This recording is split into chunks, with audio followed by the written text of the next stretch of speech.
네, 5월 20일 우리 새벽 예배 시작하도록 합니다. 우리 찬송가 283장 나 속죄함을 받은 후 찬송가 283장 우리 같이 찬양하시면서 새벽 예배 시작합니다.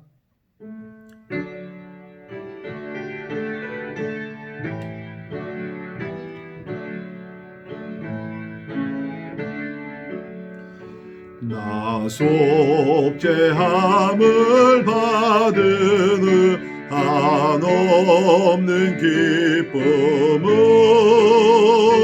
다 헤아릴 수 없어서 늘 찬송합니다.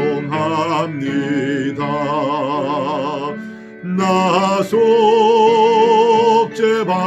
후 나 속죄받은 후 주를 찬미하겠네. 나 속죄받은 후 주의 이름 찬미하겠네. 나 속죄함을 받은 후 내 마음이 새로워 주 뜻을 준행하면서 죄 길을 버리네. 나 속죄받은 후 나 속죄받은 후 주를 찬미하겠네. 나 속죄받은 후 주의 이름 찬미하겠네. 나 속죄함을 받은 후 성령이 오셔서 하나님 자녀 된 것을 곧 증언합니다. 나 속죄받은 후 나 속죄받은 후 주를 찬미하겠네. 나 속죄받은 후 주의 이름 찬미하겠네. 나 속죄함을 받은 후 보혈의 공로로 내 주의 은혜 입으니 늘 평안합니다. 나 속죄받은 후 나 속죄받은 후 주를 찬미하겠네. 나 속죄받은 후 예 이름 찬미하겠네.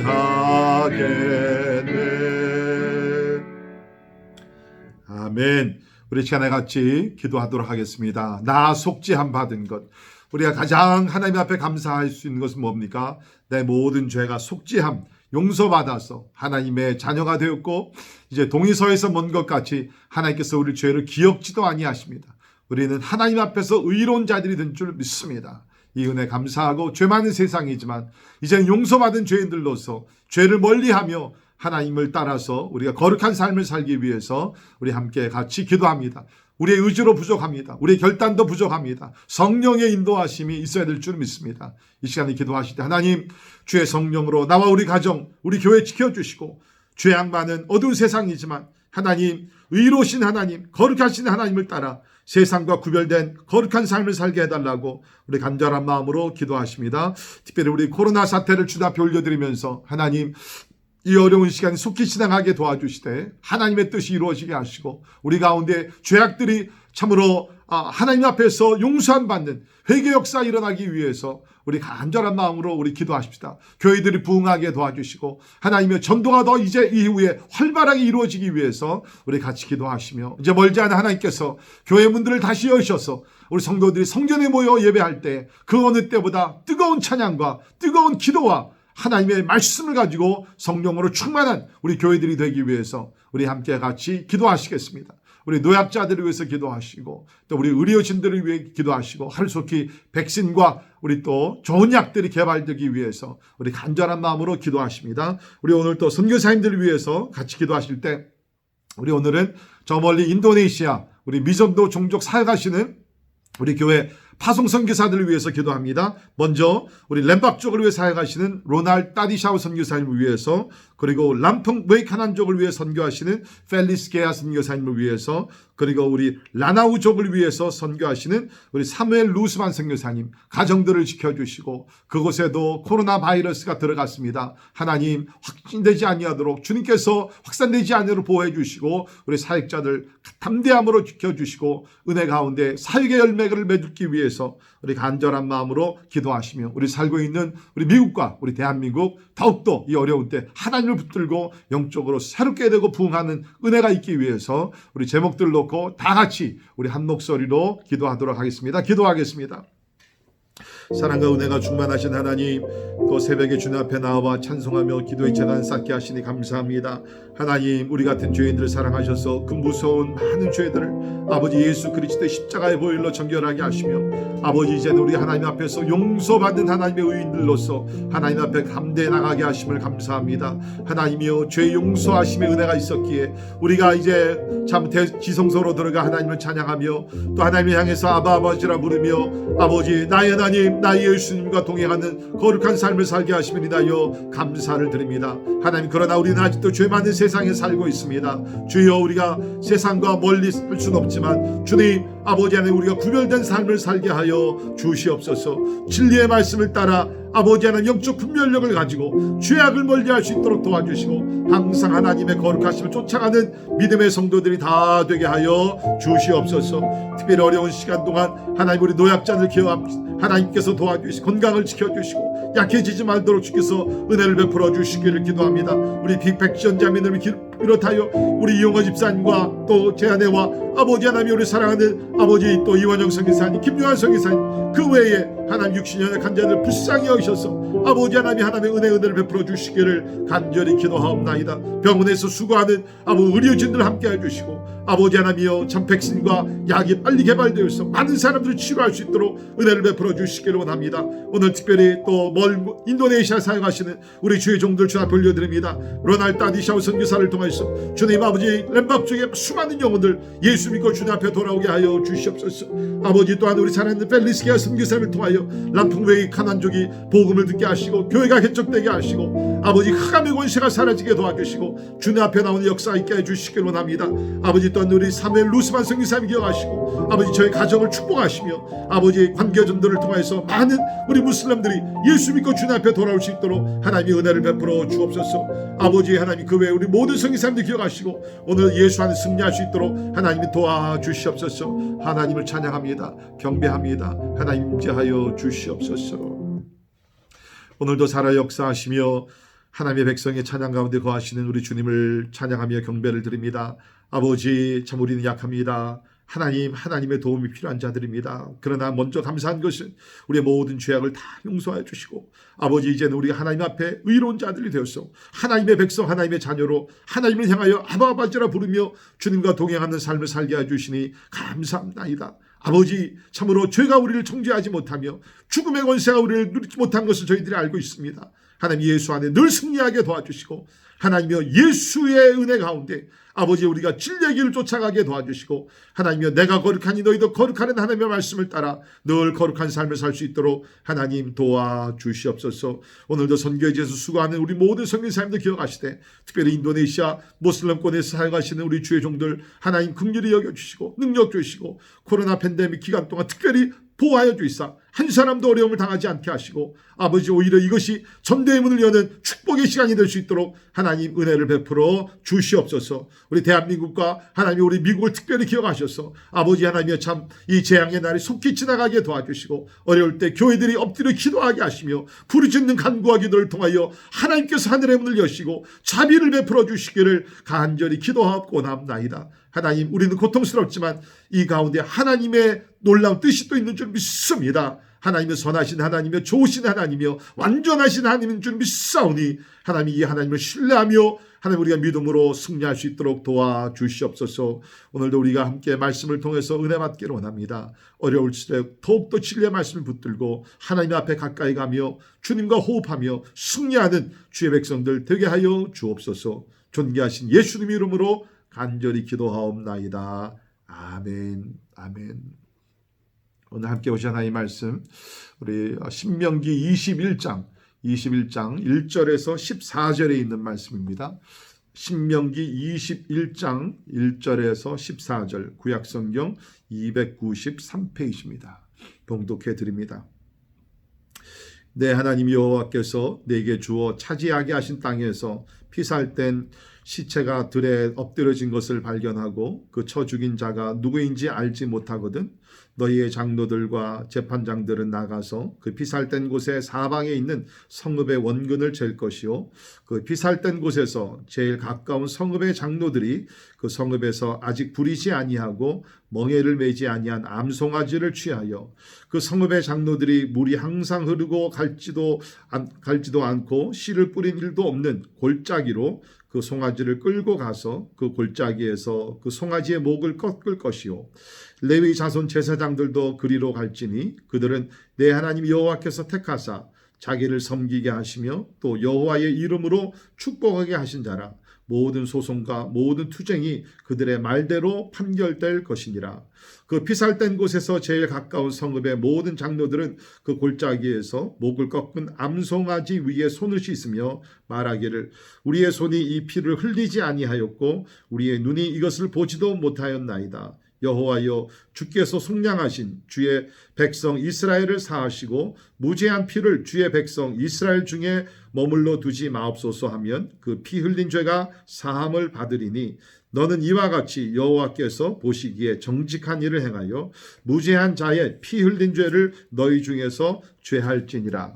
내가 나가서 적군과 싸울 때에 내 하나님 여호와께서 그들을 내 손에 넘기심으로 내가 그들을 사로잡은 후에 내가 만일 그 포로 중에 아리따운 여자를 보고 그에게 연연하여 아내를 삼고자 하거든 그를 내 집으로 데려갈 것이요 그는 그 머리를 밀고 손톱을 베고 또 포로의 의복을 벗고 내 집에 살며 그 부모를 위하여 한 달 동안 애국한 후에 내가 그에게로 들어가서 그의 남편이 되고 그는 내 아내가 될 것이요 그 후에 내가 그를 기뻐하지 아니하거든 그의 마음대로 가게 하고 결코 돈을 받고 팔지 말지라. 내가 그를 욕보였은즉 종으로 여기지 말지니라. 아멘. 하나님을 믿는 사람들은 매사에 하나님의 말씀을 기준으로 하여 신앙생활을 잘해야 합니다. 세상의 법, 윤리가 있지만 그것 위에 하나님의 절대적인 법도 또 규범, 영어로 얘기하면 norms and criteria, 기준과 모든 것들이 있다는 것이죠. 그렇기 때문에 우리는 세상의 법도 우리가 잘 따라야 하지만 더욱더 나가서 하나님의 영원히 변하지 않는 하나님의 법, 그 규범, 이런 것들 따라서 이 세상에서 거룩한 삶을 살아야 된다는 것입니다. 우리 신명기의 전체적인 메시지가 바로 그것입니다. 이제 광야에서 태어난 그 이세들이 멀지 않아 하나님이 약속하신 그 아름다운 땅 가나안 땅에 들어가게 될 것입니다. 그곳에 들어가서 많은 이방인들을 만나게 될 것인데 참 그럴 때에 이방 사람들을 쫓아 행하지 말고 하나님의 말씀을 따라 하나님의 규범을 따라서 거룩한 삶을 살게 하기 위해서 모세를 통하여서 세 편의 설교가 기록이 되었고 그것을 전달해 준 것이 바로 이 신명기에 있는 말씀입니다. 우리 신명기를 보게 되면 메시지가 간단합니다. 그것이 뭐냐면 하나님이 약속하신 땅에 들어가서 하나님의 말씀에 순종하면 복을 받을 것이요 순종하지 아니하면 하나님께서 저주를 행하신다라고 얘기를 합니다. 말씀에 순종하면 복을 받는 것이고 말씀에 불순종하면 저주를 받는다. 이것이 신명기, 또 어떻게 보면 성경 전체의 메시지가 바로 이것입니다. 우리가 구원은 하나님의 은혜 가운데서 받지만 그 다음의 삶은 뭡니까? 우리가 순종하면 복을 받아 풍성한 삶을 살게 되고 불순종하게 되면 이 땅에서 고통스러운 삶을 살게 된다라고 얘기를 하고 있습니다. 자, 오늘 본문 말씀에서는 두 가지의 이슈를 다루고 있습니다. 1절부터 9절까지는 이제 저들 가운데 피살자가 발견됐을 때 이 문제를 어떻게 처리해야 되는가, 그 속죄 절차를 놓고 이야기를 하고 있고요. 그 다음에 10절에서 14절에 있는 말씀에서는 이제 전쟁에 나가서 포로된 여자를 이제 아내로 삼을 때에, 아내로 맞이할 때에 어떻게 해야 되는가, 거기에 대한 규정, 하나님의 말씀이 여기 기록이 되어 있습니다. 자, 우리 먼저 우리 1절에서 9절에 있는 말씀에 나오는 피살자가 발견될 때 어떤 속죄 절차를 밟아야 되는가 한번 살펴보도록 하겠습니다. 자, 상황이 이렇습니다. 오늘 1절에 있는 말씀 보게 되면 하나님께 주신 땅에서 피살된 시체가 들에 엎드려진 것을 발견하고 그 쳐 죽인 자가 누구인지 알지 못할 때, 그러니까 하나님께 설악하신 땅에서 사람이 피살돼서 죽었습니다. 시체가 엎드려져 있습니다. 그 시체를 발견했는데 범인이 누군지 모릅니다. 가해자가 누군지 모르는 경우에 어떻게 해야 하는가? 이런 경우에 우리 이방 국가에서는 뭐 범인을 알 수 없으니까 대부분의 경우에는 흐지부지 끝나고 말게 됩니다. 그러나 하나님은 이 문제를 철저하게 죄의 문제를 이것이 범인을 우리가 찾지 못했다 할지라도 이거를 속죄의 문제를 잘 해결하라라고 성경에서 이야기를 하고 있습니다. 자, 속죄의 절차에 대해서 하나님께서 말씀해 주셨는데요. 첫 번째 단계는 그 시체와 가장 가까운 성읍의 장로들이 대속 의식을 주관할 책임자로 선정하라라고 얘기를 하고 있습니다. 자, 이렇게 피살자가 발견됐을 때 2절에 보면 너희의 장로들과 재판장들은 나가서 그 피살된 곳의 사방에 있는 성읍의 원근을 잴 것이요, 그 피살된 곳에 제일 가까운 성읍의 장로들이 그 성읍에서 아직 부리지 아니하고 멍에를 매지 한 암송아지를 취하여 여기서 속죄 절차를 진행하라라고 얘기를 하고 있습니다. 자, 시체를 발견했습니다. 이제 제사장이 나오게 되고 장로 재판장들이 나와서 거리를 재게 됩니다. 이제 범인이 누군지를 모르죠. 그래서 제일 가까운 그 시체가 있는 곳에서 제일 가까운 성읍에 그 장로들을 불러가지고서 이제 속죄의 절차를 밟아야 되는데 이것을 진행하라라고 얘기를 하고 있습니다. 자, 여기서 제일 가까운 그 성읍의 장로들을 부르라는 것은 거기에 살인자가 있다는 것이 아니고요. 물론 아무래도 거리상 가까우니까 살인자가 그 범인이 있을 가능성이 높겠죠. 그러나 여기서 얘기하는 것은 뭡니까? 제일 가까운 성읍이 우리가 아는 대로 구약에서는 사람이 죽게 되면 그 시체가 부정하다라고 얘기를 하고 있습니다. 그렇기 때문에 제일 가까운 성읍이 영적으로 봤을 때 제일 부정함을 입었기 때문에 하나님께서 그 성읍을 정결하게 하기 위해서 그곳 장로들을 데려다가 이 속죄 절차를 밟으라라고 여기서 이야기를 하고 있다는 것입니다. 두 번째 단계는 뭡니까? 3절에 있는 말씀 보면 한 번도 부리우거나 멍에를 매인 적이 없는 암송아지를 데려다가 대속의 희생제물로 삼으라라고 얘기를 하고 있습니다. 3절을 보십시오. 그 성읍에서 아직 부리지 아니하고 멍에를 매지 아니한 암송아지를 취하라라고 얘기하고 있습니다. 부리지 아니하고 멍에를 매지 아니한 암송아지, 이것을 쉽게 얘기하면 이제 대속 제물이 되기 위해서는 여러분이 아신 대로 흠이 없고 점이 없어야 됩니다. 근데 아무래도 멍에를 매다 보면 이게 짐승에 어떠한 그 흠이 있을 수가 있습니다. 그래서 대속 제물로 이 암송아지를 사용하기 위해서는 멍에를 매지 아니하고 다른 사람의 불임을 받지 아니한 깨끗한 그런 암송아지를 데려다가 이제 대속 제물로 삼으라라고 여기서 이야기를 하고 있죠. 자, 우리가 이 부분을 읽게 되면 눈에 떠오르는 우리 인물이 있습니다. 누구십니까? 바로 예수 그리스도입니다. 우리 성경을 보면 예수 그리스도는 이 땅에 오셨을 때에 하나님의 어린 양으로 오셨습니다.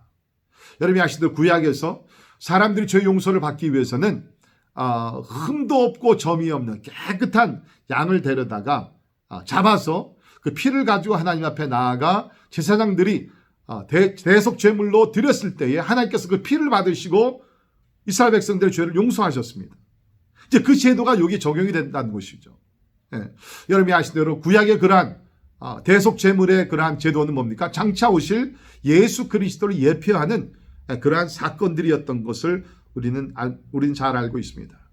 그래서 오늘 말씀을 보게 되면 장차 오실 예수 그리스도를 바라보면서 저들 가운데 죄가 없는 그 무죄의 어떠한 그 의식을 행하기 위해서 하나님께서는 흠이 없는 암송아지를 취하여서 대속 제물로 삼으라라고 이야기를 하고 있습니다. 자, 그런데 하나님께서 아주 구체적으로 어느 곳에 가서 이 속죄 그런 의식을 하라라고 얘기한 거 있냐면 4절을 보십시오.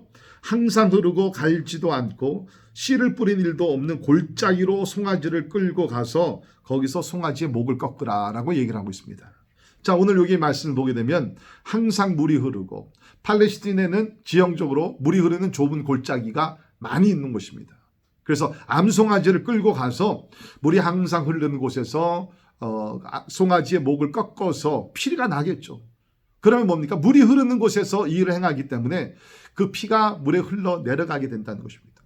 저들의 죄악이 그곳에 머무르지 아니하고 영원히 떠나보내는 그러한 의식으로 하나님께서 여기서 제시하신 것입니다. 그리고 여기서 보면 갈지도 심지도 못하는 골짜기에 가서 이 일을 진행하라. 이것은 뭡니까? 인간의 손으로 경작할 수 없는 험한 골짜기를 가리키는데요. 이러한 곳에서 송아지를 잡아 피 흘리게 한 이유는 땅에 뿌리워져 땅속으로 스며든 그 대속의 피가 인간이 그 땅을 경작함으로 말미암아 다시금 밖으로 노출될까 봐 그것을 방지하기 위해서 하나님께서는 사람들이 갈지도 심지도 못하는 그런 골짜기에 가서 이러한 속죄하는 그러한 의식을 진행하라라고 하나님께서 말씀하고 계십니다. 그리고 마지막 단계는 뭡니까? 거기 5절부터 9절에 있는 말씀 보면 인접한 그 성읍의 장로들이 와서 그 성읍을 대표해서 죽은 송아지 위에서 손을 씻으면서 살인 사건과의 무관함을 선언하고 하나님의 사과를 간구했다는 것입니다. 그러니까 여기 지금 사람이 죽었어요. 그러니까 누군가가 죄를 범한 것입니다. 근데 죄인을 지금 범인을 찾지 못했죠. 하나님 뭡니까? 이 죄를 무시하며 넘기지 않겠다는 거예요. 이 죄에 대해서 책임을 묻겠다는 것입니다. 그러나 지금 범인은 없으니까 우선 장로들이 성읍을 대표해서 와서 하나님께서 죄로 심판하시기 전에 하나님께 용서를 구하는 그 의식을 갖게 하셨다는 것입니다. 자, 우리는 오늘 이 본문 말씀, 쉽지 않은 그런 본문 말씀이지만 이것을 통해서 우리가 몇 가지 영적 교훈을 받기를 원합니다. 첫째는 뭡니까? 하나님은 어떠한 사건에 있어서든지 결코 하나님의 공의를 무시하시는 하나님이 아니라는 겁니다. 하나님의 공의, justice of God. 누가 죄를 범했을 때, 특별히 여기 지금 보게 되면 살인죄가 나오고 있습니다. 이런 일이 있었을 때 하나님께서는 그걸 그냥 무시하고 범인을 찾지 못했으니까 그냥 넘어가지 뭐. 하나님 그렇게 하지 않던. 그 범인은 언젠가는 잡힐 것입니다. 또 이 땅에 있는 동안 안 잡힐 수도 있습니다. 그러나 하나님께서는 사람을 살해한 일에 대해서 쉽게 넘어가지 않겠다는 거예요. 범인을 찾지 못했을 경우에는 성읍의 대표자들이 나와서 그 죄를 하나님 앞에 구하고 용서를 받기 위해서 하나님께서는 이러한 제도를 이스라엘 백성들에게 허락하신 것이라는 것입니다. 그래서 성경을 보면 하나님의 공의는 우리가 타협할 수 없는 것입니다. 욥기 34장 12절에 있는 말씀 보면 진실로 하나님은 악을 행하지 아니하시며 전능자는 공의를 굽히지 아니하시느니라. 공의를 굽히지 아니하시는 하나님. 여러분, 하나님은 사랑의 하나님 분명합니다. 죄를 용서하시는 하나님은 분명합니다. 그러나 하나님의 다른 성품은 뭡니까? 하나님의 사랑과 동시에 하나님은 공의의 하나님이시라는 겁니다. 예수께서 우리를 위해 십자가에 달려 죽을 수밖에 없었던 것이 뭡니까? 우리를 사랑하셔서 구원하시기를 원하지만 우리 가운데 죄가 있기 때문에 죄에 대해서 참으로 이 문제를 다루지 않으면 누군가 죄에 대해서 심판을 받지 아니하면 하나님의 공의가 세워지지 않기 때문에 하나님의 공의를 만족시키기 위해서 예수께서 이 땅에 오셔서 죄에 대한 심판을 우리 대신 받으셨다는 것입니다. 하나님은 공의의 하나님이시라는 것입니다. 그러기에 우리는 공의 하나님을 믿는 하나님의 백성들로서 우리가 죄 용서함을 받았지만 이 땅에 살아가면서 우리가 불의를 행하지 아니하기 위해서 우리가 노력을 해야 된다는 것입니다. 여러분, 우리가 불의를 행하고 사람이 모른다 그래서 그 케이스가, 그 죄가 넘어가는 것이 절대로 아닙니다. 공의 하나님은 모든 것을 다 보고 계십니다. 우리의 마음속 생각하는 것, 그 동기, 그것도 하나님께서 다 보고 계시지 않습니까? 그렇기 때문에 우리 오늘 본문 말씀에서 우리가 깨달아야 되는 영적 교훈은 뭡니까? 공의 하나님 앞에서 우리는 철저하게 우리의 생각과 우리의 말과 우리의 행실 모든 것 가운데서 하나님의 공의가 나타나는 거룩한 삶을 살아가야 된다는 것입니다. 여러분, 요한계시록을 보게 되면 마지막 때 하나님께서 심판하실 때에 예수님께서 재림하셔서 공의로 심판하신다. 여러 곳에 나와 있습니다. 공의로, 하나님의 공의가 끝나는 것이 아닙니다. 십자가에서 우리가 예수를 통해서 우리 죄사함을 받았지만 우리가 요한계시록을 보게 되면 마지막 때 죄를 범하는 세상을 하나님께서 공의로 심판하신다라고 기록을 하고 있습니다. 그렇기 때문에 우리는 뭡니까? 용서함을 받은 하나님의 백성들이 되었지만 이런 하나님을 우리가 두려워하면서 죄를 범하지 않기 위해서 우리는 성령의 도우심을 받아 노력을 해야 된다는 것입니다. 두 번째, 우리는 오늘 이 말씀을 통해서 이 속죄의식은 흠없고 죄 없으신 예수 그리스도를 통해서 구속의 역사를 예표하신 그런 사건이라는 것을 우리는 알아야 됩니다. 우리 오늘 이 말씀을 읽으면서 아마 이사야 53장 4절에서 6절에 있는 말씀이 기억나실 것입니다. 예수님에 대한 예언이죠.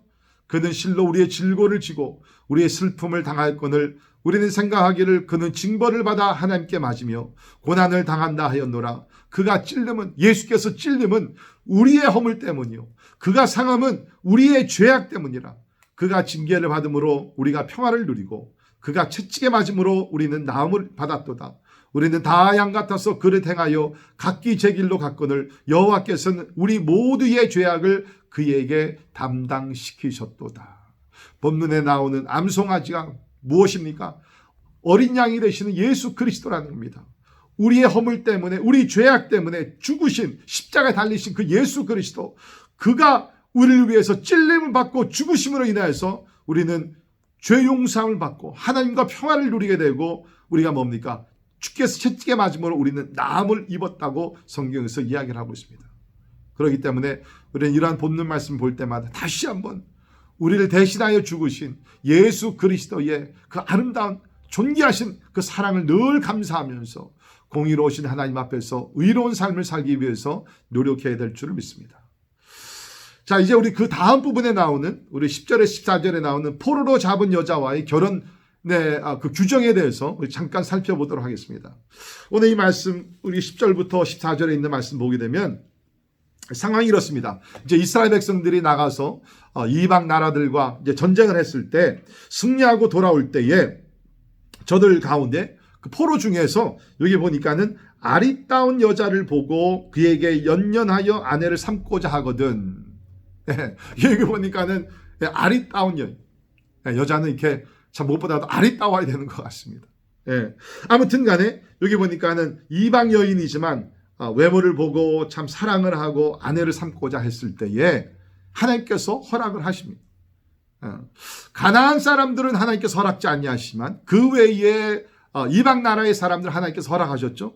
우리가 성경을 보더라도 우리 이스라엘 백성들 가운데 그 이스라엘 백성이 아닌 그 가나안 사람들이 아닌 다른 이방 나라 사람들과 결혼한 케이스들이 종종 나옵니다. 예를 들면 구스 여자를 아내로 맞은 그 모세 뿐만 아니라 우리 또 요셉도 보게 되면 애굽 여인과 결혼을 한 것이 성경에 나와 있고요. 또 모압 여인 그 룻을 아내로 맞은 이스라엘 사람 보아스를 우리가 잘 알고 있습니다. 그러니까 하나님께서 그 가나안 족속은 우리 계속 공부하고 있지만 가증한 일을 범하고 우상 숭배를 하고 뿌리가 깊기 때문에 그런 사람들하고는 하나님께서 결혼을 허락지 않으셨습니다. 그러나 그 외에 우리 비가나안 족속들과의 결혼은 오늘 본문 말씀에도 허락한 것을 우리가 보게 되는데요.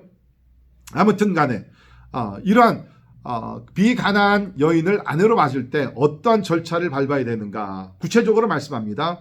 첫 번째는 뭡니까? 집으로 데려다가 먼저 머리와 손톱을 깎고 포로의 의복을 벗어야 된다라고 얘기를 하고 있습니다. 그를 내 집으로 데려갈 것이요 그는 그 머리를 밀고 손톱을 베이고 또 포로의 의복을 벗으라라고 얘기를 하고 있습니다. 이게 무엇입니까? 머리를 깎고 손톱을 베고 포로의 의복을 벗으라는 것은 뭡니까? 이제는 과거의 삶에서 벗어난 사람이라는 거예요. 이제는 이스라엘 사람을 만나서 이스라엘 백성과 함께 살아가는 그러한 삶을 살 사람이기 때문에 과거를 이제는 다 청산하라는 것이죠. 머리를 밀고 손톱을 베고 그 다음에 여기서 특별히 포로의 의복을 벗어버리라. 이제는 뭐요? 자유인이 된 것입니다. 그렇기 때문에 과거의 삶을 청산하라. 그런 의미에서 상징적으로 이러한 의식을 갖추라라고 이야기를 합니다. 그 다음에는 뭡니까? 한 달 동안을 부모를 위해서 애곡하는 시간을 갖게 했습니다. 아마 이것은 이제 고향을 떠나서 가족들과 떠나게 됩니다. 마지막으로 부모에게 인사하는 그러한 마음으로 부모를 위해서 애곡하는 그러한 시간을 갖도록 했습니다. 아마 이것은 뭐 애곡하는 시간뿐만 아니라 이제 새로운 곳에서 새로운 가정에서 새 출발하는 것이기 때문에 아마 마음의 준비도 필요했을 것입니다. 그래서 하나님께서는 뭡니까? 이제 결혼 생활에 들어가기 전에 한 달 동안 준비 기간을 가져라라고 여기서 이야기를 하고 있습니다. 그 후에 이제 뭡니까? 하나님께서 허락하시는 그 이스라엘 사람과 함께 이제 부부가 되어서 가정을 꾸미라라고 여기서 이야기를 하고 있습니다.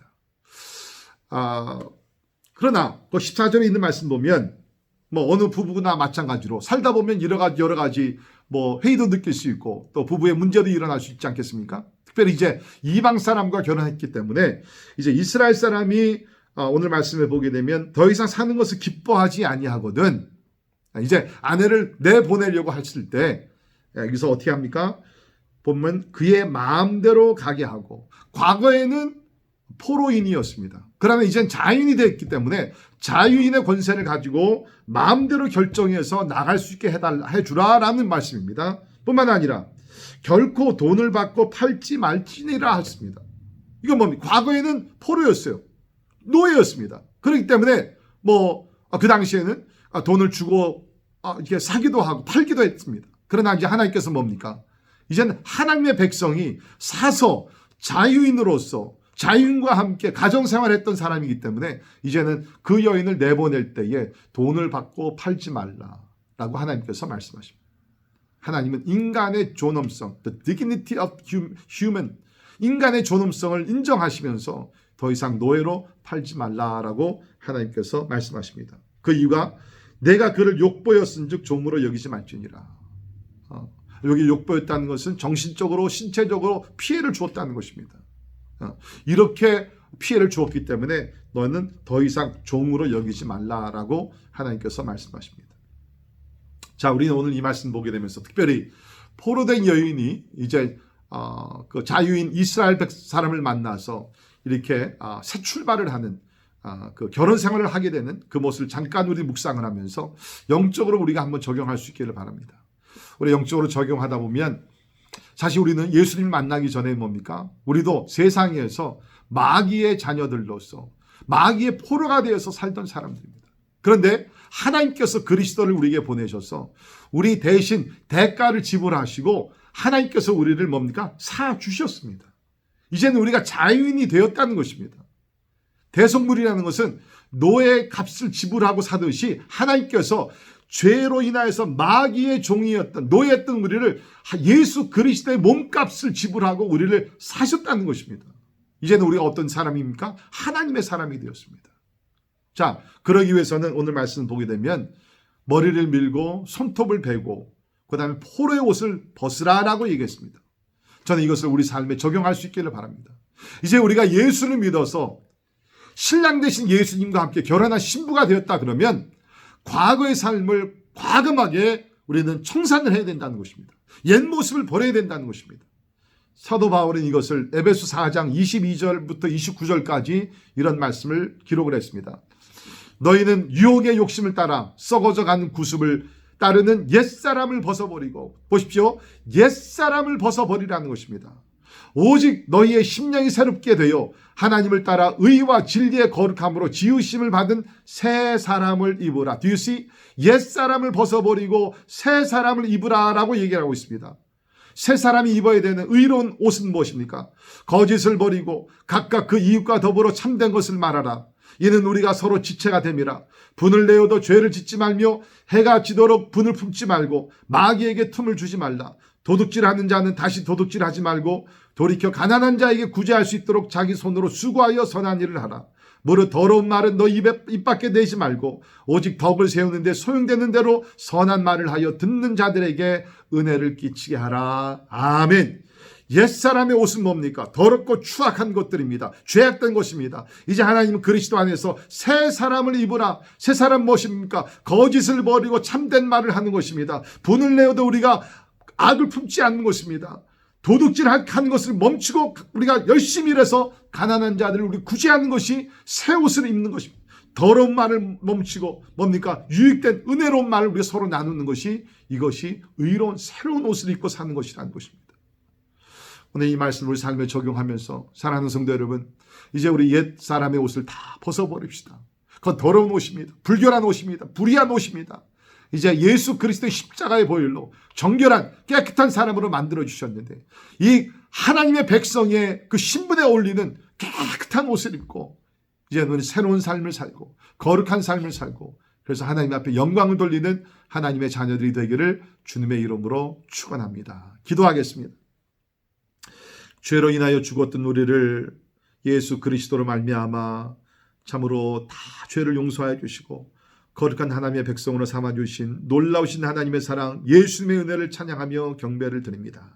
하나님, 이제 간절히 기도하는 것은 옛사람의 옷을 다 벗어버리게 도와주시고 새 사람의 옷을 입게 하시사 하나님 더 이상 우리 가운데 죄악된 그런 모습들이 사라지게 도와주시며 의의 옷을 입고 거룩한 삶을 살게 하여 주옵소서. 우리의 생각한 것과 말한 것과 행동한 것 모든 것들이 하나님 아버지 거룩하게 하여 주시사 아버지 이제는 우리가 진짜 하나님의 거룩한 자녀답게 이 땅에서 주를 영광스럽게 하며 그리스도의 향기를 나타내는 하나님의 자녀들이 다 되게 하여 주시옵소서. 이 땅에 살고 있지만 세상 법이 아니라 하나님의 법, 하나님의 규범을 따라 하나님이 원하시는 그러한 구별된 삶을 살아 하나님의 우리가 진짜 복을 받게 도와주시고 하나님의 우리가 하나님을 참으로 참 진노하게 하는 그러한 죄악된 삶을 살지 아니하도록 하나님 늘 우리의 삶을 지켜 주시옵소서. 지금은 우리 주 예수 그리스도의 은혜와 하나님의 높고 놀라우신 사랑과 성령님의 감화 감동 역사 충만케 하심이 참으로 세상에 살지만 하나님의 법을 따라 하나님의 말씀에 순종하여 하나님을 영광스럽게 하길 원하는 우리 사랑하는 모든 성도들 머리 위에 지금부터 영원까지 함께 하시기를 예수님의 이름으로 간절히 축원하옵나이다. 아멘. 아멘. 오늘도 우리가 세상에 살지만 우리가 세상을 따라가지 아니하고 거룩하신 하나님을 쫓아 거룩한 삶으로 하나님께 영광 돌리기를 바랍니다. 건강하시고요. 깨끗하게 손 씻으시고 조심하시고 우리 승리하시기를 주님의 이름으로 간절히 축원합니다. 사랑합니다. 존경합니다. 승리하십시오. 아멘.